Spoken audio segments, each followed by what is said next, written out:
मग पुन्हा एकदा तो मोबाईल एखाद्या स्विचला कनेक्ट केला जातो. त्याप्रमाणे 365 हा विचाराचा कारण आमच्या जीवन मोबाईलमध्ये टाकण्याचा हा प्रयत्न असतो. त्या ठिकाणी आपले ज्यांच्या शुभास्त्यावर येणारा कार्यकर्ता मुंबई त्या ठिकाणी थांबवू शकतो. ही ताकद फक्त दादा आपल्या मध्येच आहे. त्या ठिकाणी राजकीय ताकदीपेक्षा सर्वसामान्य कुटुंबातल्या गोरगरिबांचे आशीर्वाद आणि आज दादा या भिगवण सारख्या नगरीमध्ये उद्घाटक म्हणून आपल्याला भिगवणच्या वतीनं मी शतशः ऋण व्यक्त करतो. त्यांचं आपल्या सर्वांच्या वतीनं पुन्हा एकदा टाळ्यांच्या गजरामध्ये स्वागत करावं.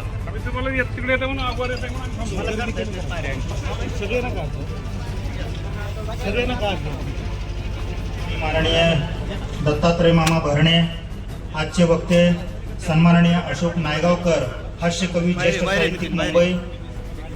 तसेच आजच्या कार्यक्रमाचे अध्यक्ष भिगवण गावचे सरपंच सन्माननीय गुराप्पा गंगाराम पवार व सर्व प्रायोजक माननीय पराग रमेशराव जाधव, त्याचप्रमाणे संदीप शेठ वागसे, सन्माननीय नानासाहेब अर्जुनराव बंडगर, गव्हर्नमेंट कॉन्ट्रॅक्टर या सर्व उपस्थित मान्यवरांच्या शुभास्ते दीप प्रज्वलन होत आहे.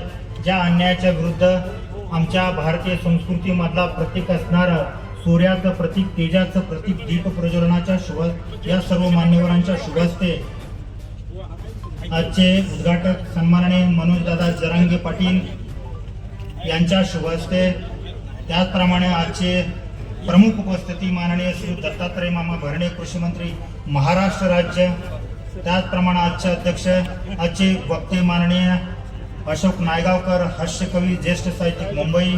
आजचे अध्यक्ष भिगवण गावचे सरपंच माननीय गुराप्पा गंगाराम पवार व सर्व प्रायोजक सन्माननीय पराग रमेशराव जाधव, माऊली उर्फ ज्ञानदेव उर्फ माऊली नरहरी भोसले, संदीप शेठ वागसे, माननीय नानासाहेब अर्जुनराव बंडगर या सर्व मान्यवरांच्या शुभहस्ते दीप प्रज्वलन छत्रपती शिवराय व राजमाता जिजाऊंच्या प्रतिमेला पुष्पहार अर्पण झालेला आहे.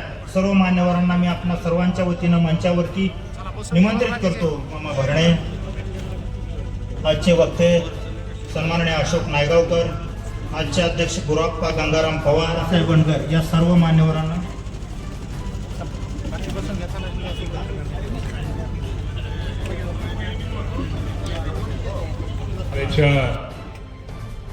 हे रौप्य महोत्सवी वर्ष आहे आणि या कार्यक्रमासाठी आज व्याख्यानमालेच्या उद्घाटनासाठी आपले संघर्ष योद्धा मनोजदादा जरांगे पाटील हे आपल्या इथं स्वागत करूया. कार्यक्रमासाठी उपस्थित असलेले ज्यांचं आज त्यांचं व्याख्यान होणार आहे ते अशोक नायगावकर साहेब, आपल्या गावचे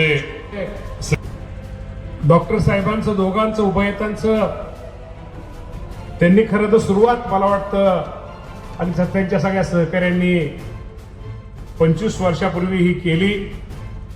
आणि मी आमचे मस्कर सर असतील, आमचे जगताप वकील असतील, आमचे वसंतराव वाळके असतील, संकेत मोरे असतील, आमचे आणि आमच्या खरड मॅडम असतील, तर मी सगळ्यांची नावं मुद्दामून घेत नाही.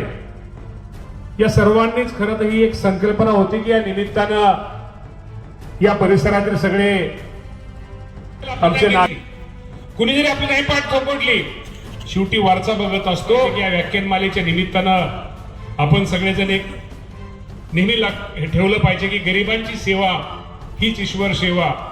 आज कार्यक्रम थोडा वेगळा आहे, त्यामुळे दिसतं तसं नसतं म्हणून जग फसतंही नेहमी आपण बघतो. त्यामुळे या जगामध्ये मी ताई तुम्हाला आज तुम्ही तुमचं चेहरे बघितल्यानंतर, आमच्या ह्या कॉलेज कुमारी कॉलेजच्या मुली बघितल्यानंतर एक बरं वाटतं की शेवटी आयुष्यामध्ये नेहमी दादाची काय मजा आहे त्यापेक्षा आमचे आपले आज यांचं नायगावकर सरांची किती मजा आहे. काय ती मिशा काय ज्यांनी लोकीचा निरोप घेतला ते माननीय नामदार महाराष्ट्र राज्याचे उपमुख्यमंत्री अजितदादा पवार साहेब, संपत उत्तमराव काळे, श्रीमती सुमन गोरखनाथ साळुंके, चिरंजीव राज मुरकुटे, श्रीमती पार्वतीबाई सर्जेराव गोडसे, सौ छपूबाई विनायक वाघ, श्री तुषार बाळासाहेब धुमाळ, श्रीमती द्रौपदाबाई नारायणराव जगताप, श्री रवींद्र काळे, श्री काशीनाथ अण्णा काळंगे, श्रीमती मालन श्रीरंग काळंगे, तसेच भिगवण व पंचक्रोशीमधील, महाराष्ट्रामधील व या देशामधील ज्ञात अज्ञात सर्वांनाच या ठिकाणी विनम्र श्रद्धांजली अर्पण करत असताना ज्यांना खऱ्या अर्थानं त्या महाराष्ट्राच्या तळागाळामधील सर्वसामान्य माणसांच्या वेदनांची जाण होती, महाराष्ट्राच्या भौगोलिक परिस्थितीचं भान होतं, खऱ्या अर्थानं दादा आपण सर्वसामान्य माणसाच्या कामाचा माणूस होता. दादा तुम्ही खरेच कामाचा माणूस होता आणि हा कामाचा माणूस शेतकऱ्यांचा, पददलितांचा, जे का रंजले गांजले त्यांचा सहकारामधला, अरे ज्याने गेली 35 वर्ष आपल्या श्रमावरती, कष्टावरती स्वतःचं नेतृत्व निर्माण केलं. आदरणीय पवार साहेबांचा हात धरून जरी दादा त्या ठिकाणी राजकारणामध्ये आले असतील, 35 वर्ष माणसानं पहाटेपासून रात्री 12पर्यंत काम केलं, महाराष्ट्राच्या राजकारणामध्ये स्वतःचा ठसा उमटवला आणि संपूर्ण महाराष्ट्र त्या ठिकाणी शोकाकुल झाला. अशा आदरणीय दादांना या ठिकाणी आपण 2 मिनिटं उभा राहून विनम्र श्रद्धांजली अर्पण करूया.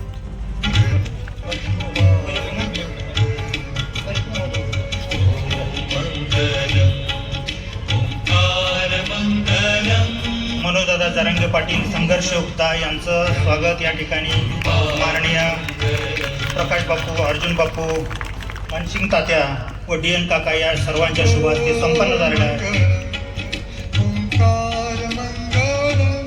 यानंतरचं प्रतिनिधित्व करणारा एक प्रतिनिधी महाराष्ट्र राज्याच्या कॅबिनेट मंत्री म्हणून काम करत असताना निश्चितच त्या तालुक्याचा सुद्धा तो एक अभिमान असतो.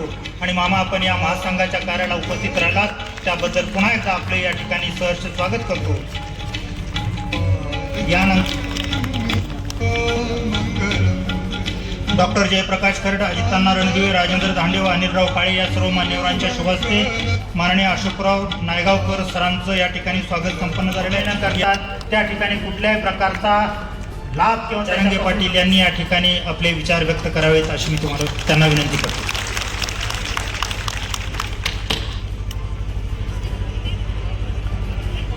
सगळ्यांना जय शिवराय.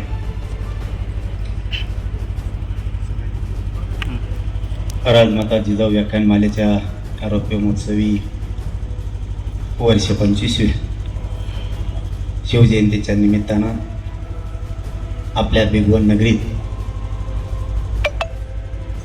आपण भव्य दिव्य असा सोहळा घेताय त्याबद्दल तुमच्या सगळ्या आयोजक टीमचे मनापासून कौतुक करतो, तुम्हाला शुभेच्छा देतो.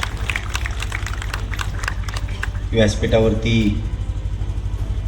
बसलेले कॅबिनेट मंत्री सन्माननीय दत्ता मामा भरणे, हिला बाकीचे नाव नाही मला माहीत, आपले ज्येष्ठ कवी, ज्येष्ठ साहित्यिक सन्माननीय अशोकरावजी नायगावकर साहेब आणि बाकी व्यासपीठावर बसलेले सन्माननीय सगळ्या बांधवांना आणि खाली बसलेल्या माझ्या पाठीराख्या मायबापांना मानाचा जय शिवराय, खूप खूप शुभेच्छा. हे मामा काय असतं बरं का, नाव हुकलं लफडं डेंजर असते, बेकार कार्यक्रम राहतो ते. एखाद्याची सलग ते म्हणतात मग यासाठी त्याला बोलीत नसतो आणि सगळ्याच्या गावात इथंच सूर्या उगा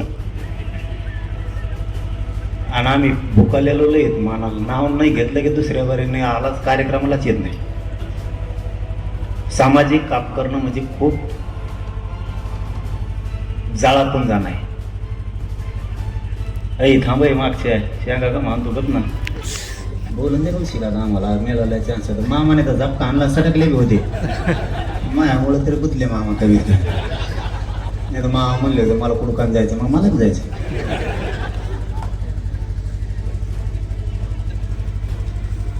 मला मांजर सुंब्याला लग्न वकील साहेबाचा शब्द पाळला, त्यांना म्हणलं ते म्हणले 5च मिनिटं आहे. हे बाबा तो सोडीनच बाबा मला मामा लयच बेकार माणूस राव. हा गायकवाड नाना माणसं अवघड असते कारण मी शब्द दिल्याप्रमाणे मी तुमचे मान खाली होते नाही. मला इतक्या वेदना आहेत, मला चालता येत नाही.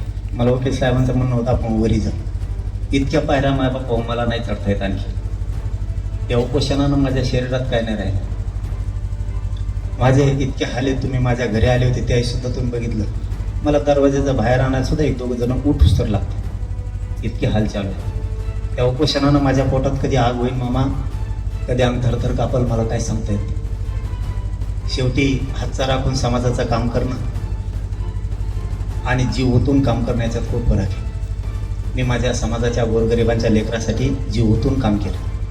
मी ना रक्त जळायचा विचार केला ना माझा कधी जीव जाणार याचा मी कधी विचार नाही केला.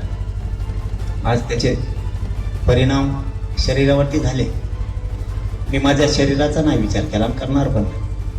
माझ्या समाजाचे लेकरं मला आज आनंदी दिसायला लागले, लेकीबाळी आनंदी दिसायला लागल्यात, नोकऱ्यात चालल्या, शिक्षणात चालल्या, डॉक्टर व्हायला लागल्या, MD व्हायला लागल्या, पोलीसमध्ये चालल्यात, आरोग्य खात्यात चालल्यात, महसूलमध्ये माझ्या लेकरं चालल्यात. त्याच्यापेक्षा मला मोठा आनंदच नाही आहे. त्याच्यामुळे मी शरीराचा विचारच करत नाही आणि पुढच्याही काळात कधी करणार. तुमच्या सुखात कधी नाही येऊ शकलो तर तुमच्या दुःखात हमेशा मी सहभागी राहणार आहे. संकट आलं त्या ठिकाणी मी ताकदीनं उभा राहतो. मी पुन्हा मागं पुढं बघत नाही.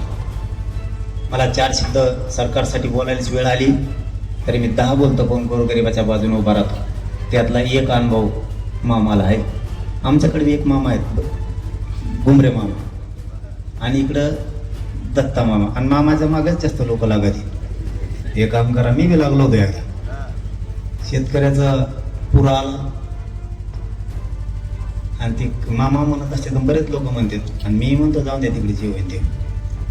त्या कृषी खात्याच्या मागे 7.5 असल्यासारखा खेळ आहे असं ते म्हणते ना, मी नाही म्हणतो. परत त्याचा माझ्याकडे मोकळे. माझ्या समाजाला आरक्षण लागतं, किती विरोध झाला तर मी कोणाला मोजणार नाही, ते घेणार. मी जनरल जीवनावर चालतो, दैनंदिन जीवनावर चालतो. तसं त्यावेळेस आला पूर्ण शेतकरी पाणी करायला मी गेलो. रानाचे रानं लोकांचे वाहून गेले, पिकं वाहून गेले, जनावरं वाहून गेले, त्यांच्या घरात सोनं होतं, कुणाचं धान्य होतं, सगळं वाहून गेलं. आणि महसूल अधिकारीने पोलिस काय करायचे, 2 जण पंचनामा हे त्याच्यावर ढकलायचं आणि ते त्याच्यावर ढकलायचं. एक तो महसूलचा अधिकारी म्हणला ज्याच्या गाई वाहून गेल्यात ना त्याचे पैसे देतो, पण गाय दाखवा. तर व्हायचे हुंबल म्हणला. आता वाहून गेलेलं गायच्या बापांना दाखवली होती. ते म्हणे पंचनामाच दाखव. मग लावला मामाला फोन. तिथे एक आमदार होता, तो म्हणला तुम्ही मामाला फोन लावत, आमचं काय तर म्हणून भरोसा नाही, पण मामाला जर तुमचा फोन केला तर काम आहे. मी लावला फोन मामाला, म्हणलं मामा गाई गेल्यात वाहून आणि तुमचा माणूस म्हणतोय सापडून आणून द्या.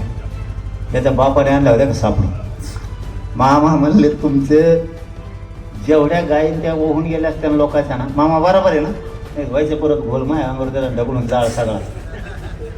मामा म्हणले जेवढ्या गायीन त्या वाहून गेल्या तर नाही पंचनामा केला तरी आपण त्याला घ्यायला लावून, लोकांनी जरी सांगितलं मेसेज टाकून की ह्या गायी होऊन गेल्या तरी त्याचे पैसे देऊ, लोक खुश झाले.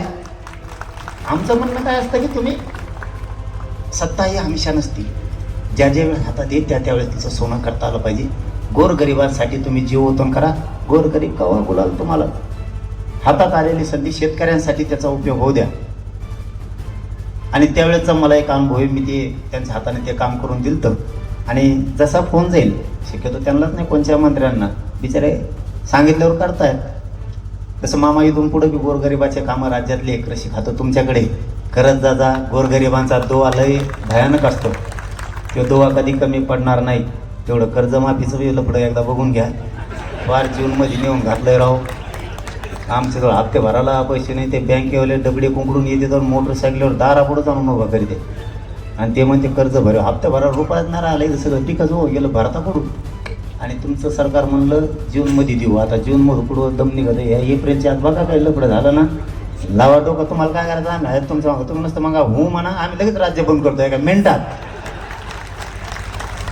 शेतकऱ्याचे गळे तरी मोकळे होते ना.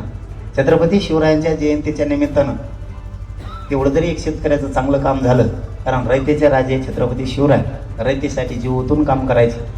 पहिली कर्जमाफी जिजाऊंनी केली, छत्रपती शिवरायांनी केली. तसं एकदा तुम्ही सगळे आतून बोला, मग अशा टायमाला मला पुन्हा दादाची आठवण येते. मी काय कोणत्या पक्षाचा नाही, ते निर्भीड काम करायचे, निर्णय घ्यायचे. एक तेवढं शेतकऱ्याला जर तुम्ही हातभार लावला तर ते चांगलं होईल. मी आपल्या भिगवण नगरीतल्या सगळ्या बांधवांना, आयोजक टीमला खूप खूप शुभेच्छा देतो. मला जास्त वेळ मी कमवून उरकायला लागलो की जास्त वेळ उभा जरी राहिलं तरी माझा अंग थरथर कापत. मला मायबापावरही वेद नाही ते आरक्षणाच्या त्या उपोषणामुळं. आता मी बराच वेळ तुमच्याशी आणखीनही बोललो असतो. शेवटी त्या सांगितल्याने वेदना कधी कमी होत नाहीत, परंतु शरीराचं नाटक नाही करता येत. पुढची बी लढाई कधी लढायची वेळ आली, एक जीवानं भिगवण नगरीसह सगळं राज्य सज्ज राहा. शेवटी कोणी कोणाचं नसतं. आपल्याच लेकरं बाळं, आपल्याच लेकीबाळे आपल्याला मोठ्या करावे लागणार आहेत. आजचं शिक्षण महाग आहे, नोकऱ्या मिळत नाही आहेत, व्यवसायाला पैसा नाही आहे. यामुळे ज्या ज्यावेळेस सामाजिक आपल्या आरक्षणापासूनच्या शेतकऱ्यांच्या लढाई असतील त्यावेळेस ताकदीनं उतरत जा. मी तर मात्र कितीही शरीराला त्रास झाला, तुमच्या लेकराच्या पदरात सुखाचं आरक्षणापासून व्यवसायापर्यंत सगळं दान टाकल्याशिवाय मागं हटणार नाही. हा माझा या भिगवणच्या नगरीतून तुम्हाला शब्द आहे.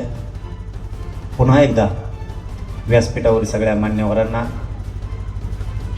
माझ्या सगळ्या मायमावल्यांना, बांधवांना आणि तुमच्या आयोजक टीमला शिवजयंतीच्या खूप खूप शुभेच्छा देतो आणि थांबतो. पुढचा कार्यक्रम तसा सुरू राहील. कुणीही उठू नका. मी सगळ्यांची माफी मागून निघतोय. धन्यवाद सगळ्यांना. जय श्री. सामान्य माणसांच्या वेदना जागवण्यास आदरणीय कॅबिनेट मंत्री